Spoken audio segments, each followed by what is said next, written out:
सरस शांति सुदारस सागरं शुचितरं गणरत्नमहाकरं भाविकपङ्क बोधदिवाकरं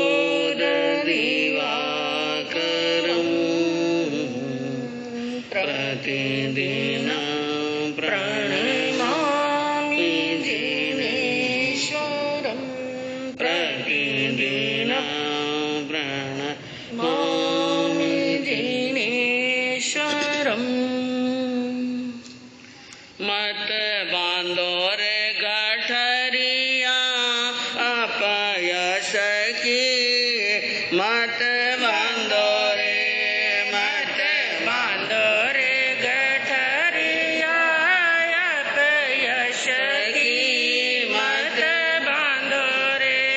माता पिता से मुख नहीं बोले, माता पिता से मुख नहीं बोले, तीरिया से बात करे रस की, मत बांधो रे, मत बांधो रे गठरिया अपयश की, मत बांधो रे।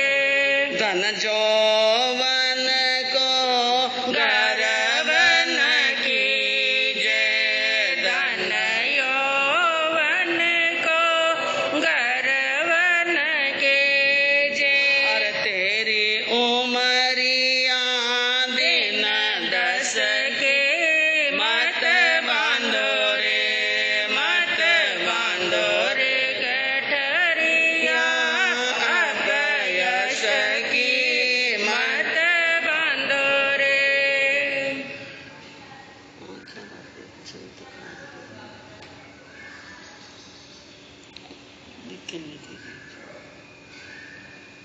सर्वज्ञ सर्वदर्शी चरम तीर्थंकर अहिंसा के अवतार विश्व वंदनीय शासनपति श्रवण भगवान वर्तमान महावीर के पावन चरणों में कोटि कोटि वंदन। अहिंसा दिवाकर अहिंसा दिवाकर श्रवण भगवान सर्वज्ञ सर्वदर्शी विश्व वंदनीय प्रभु महावीर के पावन चरणों में कोटि कोटि वंदन। असीम आस्था के केंद्र, संयम धन के दाता, संसार सागर से तिरने का सन्मार्ग बताने वाले पूज्य गुरु भगवंत श्रवण सूर्य दिव्य विभूति 1008 श्री मर्दर के श्री मिश्रीमल जी महाराज साहब के पावन चरणों में कोटि कोटि वंदन। अहिंसा दिवाकर लोकमान्य संत शेरे राजस्थान वरिष्ठ प्रवर्तक पूज्य गुरुदेव श्री रूपचंद जी महाराज साहब के पावन चरणों में कोटि कोटि वंदन।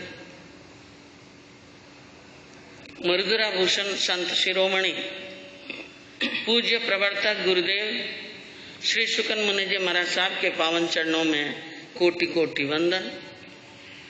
साधना की प्रतिमूर्ति सद्गुणों की उपासिका सरल मना शांत दांत गंभीरा गुरुवरिया महासती श्री सज्जन कंवर जी महाराज साहब के पावन चरणों में कोटि कोटि वंदन। धर्म प्रेमी बंधुओं, शीलवती माताएं बहन, बड़ा जबरदस्त प्रसंग चल रहा है। जीवन के अंदर हमें क्या करना है, किन को हम भूल रहे हैं, किन की साधना करनी है और कौन से कार्य में उलझ गए। समझ में आया क्या कर रहे हैं? जिंदगी की जिंदगी चली गई, चवनियां भी खत्म होने लग गई और हमारे भारत के अंदर उज्जैन के अंदर एक समय था, भर्तृहरि जैसा सम्राट 92 लाख मालों में राज्य कर रहे थे। एक समय आया, उनको वैराग्य आ गया और वैराग्य आने के बाद में संन्यास ले लिया। भर्तृहरि ने 3 शतक लिखे वैराग्य शतक, नीति शतक, श्रृंगार शतक। वैराग्य शतक में उन्होंने लिखा है, मान लो किसी एक व्यक्ति की उम्र 100 वर्ष की हो तो धर्म करने के लिए टाइम कितना मिलेगा? धर्म करने के लिए टाइम कितना मिल सकता है? कल्पना करो, 100 वर्ष की चवन्नी की बात तो सुनी। चवन्नी बात, 100 पैसे की 4 चवन्नियां क्या बोलते हैं? 25-25 पैसे की 4 चवन्नियां और 100 साल की उम्र, 25-25 वर्ष की। लेकिन अब 25 की मत समझ लेना, ये चवन्नियां 25 वाली, वो चवन्नियां 25 की थी उस जमाने में, लेकिन अब चवन्नियां 25 की नहीं रही। औसतन उम्र क्या है, उन उम्र के हिसाब से चवन्नी गिनना। हाँ, तो अब जितनी है, 15 है कि 20 है, वो आप अपने हाथ से हिसाब से गिन सकते हैं। 17 गिनो, 18 गिनो, 20 गिनो। 100 साल की उम्र लेकर के भर्तृहरि ने कहा, आयु वर्ष शतम परिनिर्णाम रात्रौ तदर्थम गतम। मान लो एक व्यक्ति की 100 साल की उम्र है तो 100 साल में से 50 साल तो रात्रि के निकल गए। कितने साल? 50 साल तो रात्रि के निकल गए हैं, पीछे बचे हैं 50। उन 50 से आधे करो 25, उन 25 के आधे करो 12.5। 12.5 वर्ष बचपन के और 12.5 वर्ष बुढ़ापे। 12.5 उसके निकल गए, 12.5 उसके निकल गए, तो पीछे कितने रहे? 25। 25 के आधे करो 12.5 वर्ष। 100 साल की जिंदगी है, 100 साल की जिंदगी है, तो कभी मायरा में जाना पड़ता है, कभी मुकलावा में जाना पड़ता है, कभी शादी में जाना पड़ता है, कभी घूमने जाना पड़ता है, मिलने के लिए जाना पड़ता है, मौज शौक के लिए जाना पड़ता है, और तरह तरह पर घूमने और पिक्चर देखने, नाटक खेल और तमाशा देखने के लिए जाना पड़ता है। तो पीछे कितने रहे? और 12.5 के भी आधा कर लो, 3.25 वर्ष। 6.25 वर्ष है। उन 6.25 वर्ष के अंदर कभी 100 साल की जिंदगी है या औदारिक शरीर है, कभी खुद बीमार पड़ गया, कभी पत्नी जी बीमार पड़ गई, बेटा पड़ गया, पोता पड़ गया, कभी बेटे की बहू और कभी बेटा और कभी पोता, कभी बेटी और कभी रिश्तेदार, कभी मामा जी, कभी वेवाई जी और कभी जमाई जी और कभी आजू वाले ने, कभी बाजू वाले और कभी दोस्त यार साता पूछने के लिए जाना पड़ता है। शरीर की बीमारी मिटाने के लिए भी टाइम देना पड़ता है। पीछे कितना बचा? 6.25 और 6.25 की हाल 6.25 का हिसाब बाकी है। 6.25 आधा कर लो, 3 साल। हाँ, लगभग 3 साल समझ लो, लगभग 3 साल। तो उनके अंदर कभी मामा जी मर गए, कभी ससुर जी मर गए, कभी दादाजी मर गए, कभी उनके मौसम में गए, कभी उसके कान में गए और कभी मुकान में गए, और इस प्रकार यानी मौत मरगत में गए, लकड़ी में गए, जकड़ी में गए, मकड़ी में गए। ये मकड़ी का जाड़ा है, जानो पड़े बाबूजी। वकान एक टाइम रह जाए तो रह जाए, लेकिन ए काम तो छूटे तो नहीं, लारे कहीं रही हो। जो भी लगभग 3 वर्ष समझ लो। अब 3 वर्ष तो 100 वर्ष की जिंदगी वे तो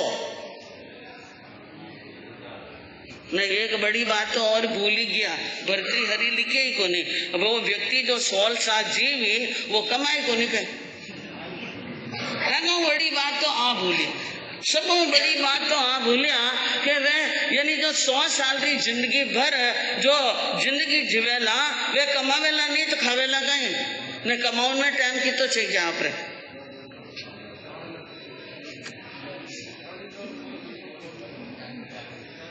जने धर्म करने वास्ते तो समय कोई नहीं, समय है ही को नहीं। और फिर वो धन तो एक ऐसी चीज है कि कई काम पेंडिंग रख जाए, लेकिन धन ने पेंडिंग नहीं रख सके, वो 99 रख सकता है। बड़ा धनवान सेठ जी रे घर रे कने एक बाजू रे मायने गरीब परिवार रे तो, और गरीब परिवार रे मायने सब मजदूरी करता और जो कुछ आवता वे बनाया गर्मा गर्म और रोटा बनाया, चटनी खाई और फिर बाद में भजन करता। ढोलकी बाजती, कई बाजती ढोलकी बाजती और ढोलकी री ताल माते भजन करता ने कदी नाचने लाग जाता, कदी जिंजा बाजती और भगवान रा भजन 2 टाइम रेवता। सेठ जी देखियो ये बाजू वाला इतना खुश की करे, रोज ढोलकी बाजे, रोज भजन गावे, गीत गावे, रोज ढोलकी बाजे, रोज गीत गावे, रोज नाचे, कोई टेंशन नाम री चीज ही नहीं है, इतने खुश। और मुझे 1 मिनट की भी चैन नहीं। बहुत दिमाग लगाया, बहुत दिमाग लगाया, कारण क्या भाई, कारण क्या है, कारण तो समझ में आया नहीं। एक बार संत महाराज आ गए गांव के अंदर और कोई समस्या का समाधान नहीं मिले नहीं तो बात भली उठ पटांग हो, संता ने पूछ लो भाई ये समाधान कर ले। गया महात्मा जी, संत मुनिराज को वंदन करके कहा कि मेरे पास में इतना धन है, कमी किसी चीज की नहीं है, परिवार है, धन है और इज्जत है, मान है, सम्मान है, लेकिन शांति नहीं। सेठ जी कभी सुख से नहीं रहे, क्योंकि उनको लाभ होता तो भी दुखी और हानि होती तो भी दुखी। लाभ हुआ तो कम हुआ, उनकी कल्पना तो हमेशा ऊंची ऊंची रहती थी और हमेशा ऊंची कल्पना करने वाला व्यक्ति दुखी रहता है। कल्पना कम करो। अगर आपको लगे कि 50 पैसे की यहाँ पर कमाई है, आप 50 मत सोचो, 30 ही मिलेंगे मुझे तो। क्या मिलेंगे? न 50 की कमाई में रुपया सोच ले तो ये होने वाला नहीं है। तो वो सेठ जी दुखी इसलिए होते थे कि लाभ होने पर भी कि उनकी कल्पना बड़ी ऊंची होती थी और उनके अनुरूप लाभ नहीं मिलता, और हानि होने पर तो रोना ही है। ये तकलीफ थी उनको, ये बहुत दुख था। और बाजू वाला सुखी, ये और ज्यादा दुखी। हाँ, पड़ोसी का सुखी देखकर वो बहुत दुखे। रोज ढोलकी बजावे, रोज गीत गावे, रोज नाचे, एडो है कहीं भाई। महात्मा जी ने कहा मेरे घर में सब कुछ है लेकिन मैं शांति नहीं, मैं सुखी नहीं हूँ। और मेरे पड़ोसी के घर के अंदर ढोलकी बजती है, नाच होता है, गान होता है, हमें बताओ ये क्या कारण है? का कारण बता।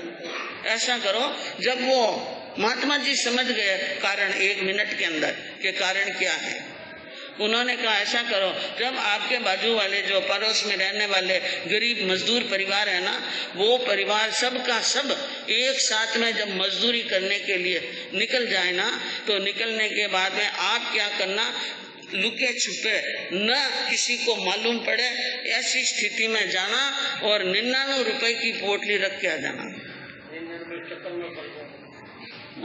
कितने पोटली में? 99 रुपए की पोटली, मालूम किसी को नहीं पड़ा।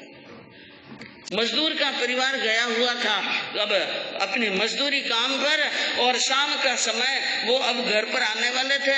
अंधेरा हो गया, गांव के अंदर गायें आने लगी और धूल उड़ने लगी। गोधूली बेला के अंदर सेठ जी लुका छिपा करके 99 रुपए की पोटली लेकर के, उनकी यानी कच्चे मकान में थे और घर के बाहर पुराने जमाने के अंदर ताला लगाने की जरूरत नहीं पड़ती, कुंटा लगा देते। क्या लगाते थे? हाँ, साकड़ कुंटा लगा दिया। तो वो कुंटा खोलकर सेठ जी अंदर जाकर के पोटली रख के और कुंटा वापिस लगा करके आ गए, किसी को पता नहीं चला। रात्रि में वो परिवार घर पर आया, दिन अस्त होते होते जल्दी जल्दी हाथ मुंह धोए, खाना बनाया और खाना खा करके सो गए। सुबह उठे तो सुबह बुहारा झाड़ू निकालते समय वो पोटली हाथ में आ गई और पोटली ला करके घर के मालिक को दी, और घर के मालिक ने पोटली खोली तो उसके अंदर चमकते चमकते रुपया, चांदी का रुपया। जिंदगी में नहीं देखियो 1 रुपया भी, जिंदगी में 1 रुपए नहीं देखा और उन्होंने उन रुपए को देखा, बड़े प्रसन्न हुए। आज तो परमात्मा खुश हो गए, आज तो भगवान ने बहुत दे दिया है, भगवान की बड़ी क्या हुई है, कृपा हुई है। अब वो मालिक, घर का मालिक रुपए गिनने लगा तो रुपए गिनते गिनते कितने थे कि और 99 रुपए, 99 रुपए। जिसके घर में एक भी नहीं था 99 हुआ, लेकिन थोड़ी देर तो राजी और फिर बेराजी, क्योंकि संसार में कोई भी सुख, संसार की कोई भी संपत्ति प्राप्त हो, एक बार खुश होते हैं, एक बार खुशी होती है। क्षणमित सुखा न बहुकाल दुख, दूसरे क्षण उदासी आ जाती, उदासी आ गई उनको कि ये 99 रुपए क्या दिया, भगवान ने देना ही था तो कितने देते, 100 देते। अब इनको 100 करो, कहीं करो सा, इनको 100 करो। अब 100 करने के लिए क्या करना है भाई, मजदूरी कर रहे हैं, दिन भर काम करते हैं, टाइम और टाइम जाते हैं, टाइम और टाइम आ जाते हैं। अब थोड़ी देर मजदूरी, काम, मेहनत ज्यादा करो। मेहनत क्या करो, घर के 5-10 सदस्य, 10 के 10 थोड़ी थोड़ी मेहनत क्या करो, ज्यादा करो, पैसा ज्यादा कमाओ। और पैसा ज्यादा मेहनत करेंगे, ज्यादा कमाएंगे तो 1 रुपए तो हो ही जाएगा। क्या हो जाएगा, 1 रुपए जितनी कमाई हो जाएगी तो हमारे पास में कितने रुपए होंगे, 100। अब घर वालों को आदेश दिया मेहनत ज्यादा करो, जितनी करते थे उनसे 2-2, 3-3 घंटे ज्यादा करने लगे। और यानी परिणाम क्या हुआ कि 1 रुपए की जगह 5 रुपए हो गए। कितने हो गए, 5। अब 100 से भी आगे निकल गए। हाँ, 104। अब घर मालिक के दिमाग में एक खटका लगा, इसका मतलब अगर ये लोग मेहनत करते हैं तो 5 रुपए कमा लिए, अगर थोड़ी मेहनत और करें और थोड़ी मेहनत और करें और रुपए और कमा ले तो हम एक बिजनेस कर सकते हैं। क्या कर सकते हैं, व्यापार कर सकते हैं। और व्यापार में तो कमाई क्या होगी, ज्यादा। इसलिए कहा भाई मेहनत ज्यादा करो, मेहनत ज्यादा करो और ज्यादा मेहनत करो। अब ये शरीर है बेचारा, कितनी देर तक चलेगा, कितनी मेहनत करेंगे। इनको भी रेस्ट चाहिए, इनको भी टाइम पर क्या चाहिए, भोजन चाहिए। उन्हें देखा मेहनत कर रहे हैं, दिन में भी कर रहे हैं, कह दिया मालिक ने दिन में भी करो, रात में भी करो। नींद थोड़ी लो, नींद क्या लो थोड़ी, और ढोलकियां बंद कर लो, गावना बजावना नाचना कूदना कहीं कर लो, बंद कर लो, कहीं को नहीं मिले। मेहनत करो तो पया मिले, नाचना कूदना में ने भगवान का नाम लेना में की नहीं पड़ियो। भजन का ही वेग्या सा बंद, ढोल की भाई रहेगा बंद, न नाचना कूदना भी रहेगा बंद। और कहा कि घर के अंदर यानी खाने पीने में भी कसी करके लुकी खाओ और कम सब्जी और कम खाना खाओ, थोड़ा खाना। अब पेट काट करके खूब मेहनत करने लगे, शरीर पर थकान, चेहरे पर थकान, आंखें काली, शरीर लटका हुआ, निस्तेज, न हंसी है न खुशी है न कोई मिजाज है। मुंह उतर करके चींतरे जैसा हो गए। बाजू में रहने वाले सेठ जी ने विचार किया कि लगता है वो 99 चक्कर, ये किसका चक्कर है। हाँ, वो सुखी नहीं, मैं सुखी नहीं, इसका मतलब मैं 99 के क्या पड़ गया हूँ, 99 के चक्कर में पड़ गया हूँ। और यह चक्कर जब तक रहेगा तब तक टाइम मिलने वाला नहीं है। और क्या, क्योंकि दुनिया के अंदर काम कभी पूरे नहीं। उत्तराधायन सूत्र इस बात की साक्षी देता है 14वां अध्ययन कि अयम में कज्ज, अयम अकज्ज, अयम में किच्च, अयम में अस्ति, अयम में नथी।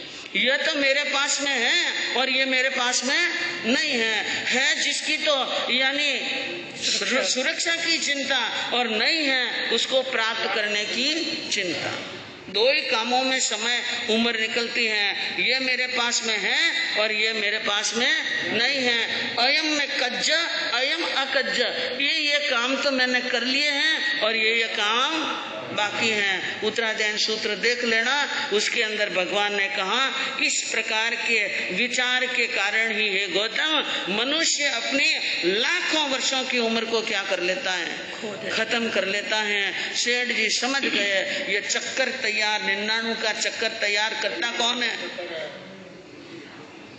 कौन करता है? खुद ही करता है 99 का चक्कर, और वो खुद 99 के चक्कर में फंसता है। जैसे मकड़ी जाल में फंसती है, कीड़ा रेशम की खोल में फंसता है, तो 99 के चक्कर में आप भी फंसे हुए हैं। और ये चक्कर कभी समाप्त होने वाला नहीं है। इन चक्कर में फंसकर एक नहीं गए, अनेक गए, असंख्य गए। रही न निशानी यहाँ शाह और वजीरों की, एक एक सांस तेरे लाख लाख हीरों की। रही न निशानी यहाँ शाह और वजीरों की, एक एक सांस तेरे लाख लाख हीरों की। दो गज डोली कपड़ा डोली रवाना, तेरे गुमानी चेतरे गुमानी। मिट्टी में मिलेगी मिट्टी, पानी में पानी, चेतरे गुमानी चेतरे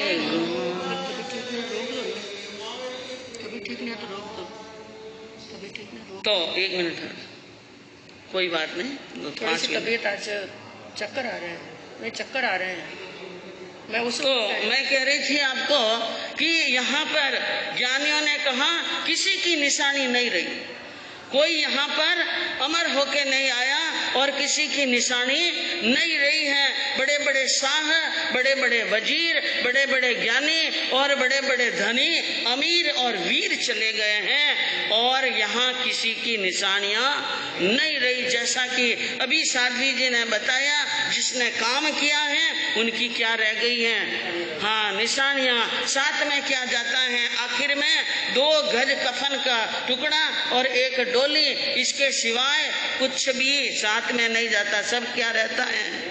यहीं पर रहता है। तो समझने की बात यह है, सोचने की बात यह है कि हमें ये जो जिंदगी मिली, हमें यह मौका मिला, छोटी सी हमारी क्या है, छोटी सी उम्र, छोटी सी जिंदगी, इनके अंदर बड़ी बड़ी तमन्ना और अरमानों के पहाड़ खड़े मत करो, क्योंकि वे पहाड़ पूरे होने वाले नहीं है। आपके सामने वर्णन चल रहा था कि अंजना की यानी अंजना के पति बारात लेकर के महेंद्रपुरी में पहुंच गए और सखियां सहेलियां नगर के वासी अंजना के और अंजना के पति की भाग्य की क्या कर रहे हैं, सराहना कर रहे हैं। अंजना कहने लगी मेरे पति को इतना मत सराहो कहीं नजर न लग जाए।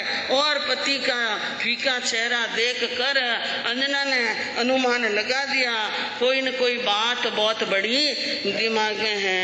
आखिर आकर बैठा चंवरी झटपट दंपति जोड़, नर नारी कहे इंद्र इंद्राणी, नर नारी कहे इंद्र इंद्राणी, करे न इनकी होड़ धन सती अंजना, साची सतवंते राची शील में। आखिर बैठ गए चमरी में आकर के, और चमरी के अंदर दंपति जोड़, उनको दोनों को एक साथ में देखकर देखने वाले कह रहे हैं कि साक्षात इंद्र और इंद्राणी की तरह लग रहे हैं। और इंद्र और इंद्राणी की जोड़ भी इनके सामने फीकी दिखाई देगी। और इतने सुंदर और इतने ही गुणवान और पुण्यवान हैं, लोग सराहना कर रहे हैं और उनकी तुक्ति डाल रहे हैं और नजर उतार रहे हैं। इधर आप देखिए, अंजना ने अपने घूंघट पट में से देखा श्री पवन जी की तरफ। अरे हे जदरी हरिणाक्षी मन में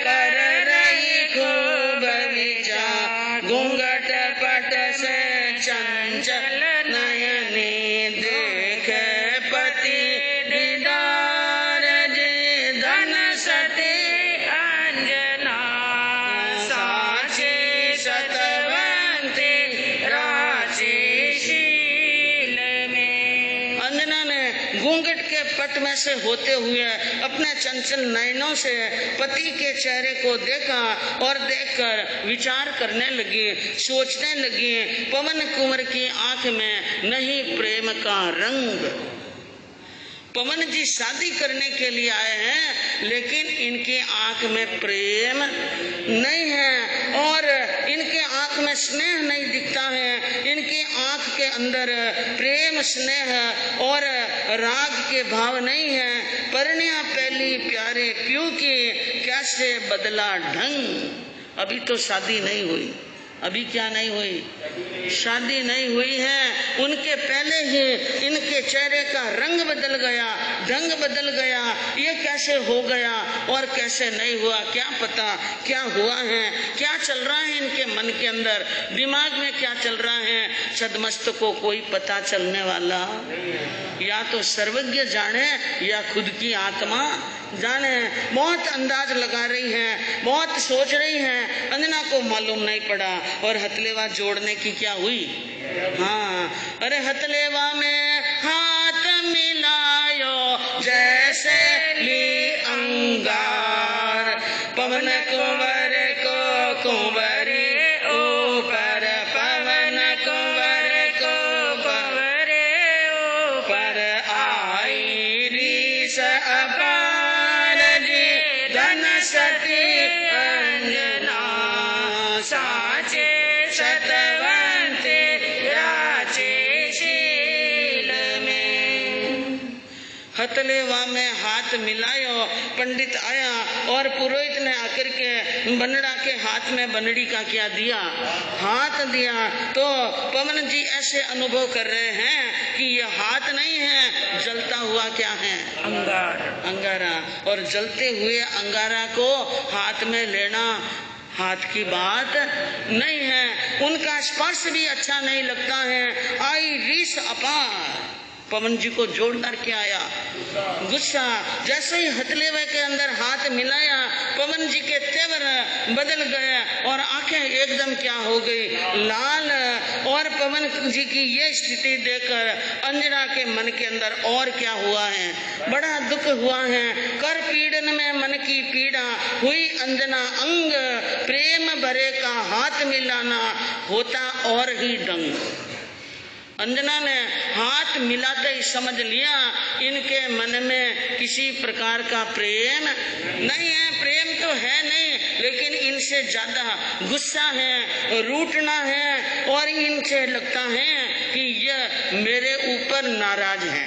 किसके ऊपर, मेरे माता पिता पर नहीं है और परिवार पर नहीं है। इनकी नाराजगी का कारण सिर्फ मैं हूँ। इसलिए उसने मन में सोचा, अरे सती अंजना सोचे दिल में अठे दाल में काढ़ो, सती अंजना सोचे दिल में अठे दाल में काढ़ो। अरे क्या कारण है, कैसे रूठा, क्या कारण है, कैसे रूठा, प्रीतम को न करालो रे धन सती अंजना, साचे सतवंते राचे शील में।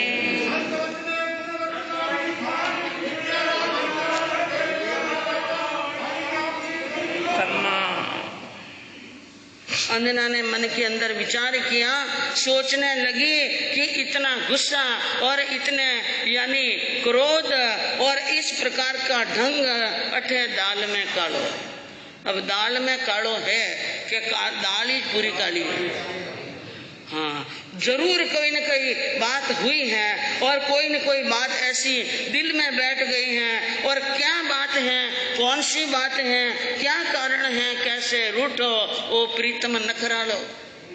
ये मेरे प्रीतम किस कारण से रूठ गए हैं। अब ये बातें किस कारण से रूठे हैं, ये बातें चवरियों में करने की नहीं है। शादी के बाद में जब मिलेंगे तो करेंगे कि कौन से कारण से आप रुठे हुए हैं, मन में बहुत चिंता है और अंजना के दिल में भी बड़ी यानी चिंता और सोच है, फिक्र है।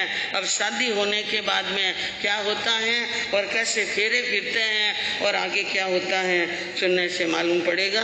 बंधुओं, एक बात है, जो 65 का जाप जो चल रहा है, किन किन के घर पे जाप, सरस शांति सुदारस सागरं शुचितरं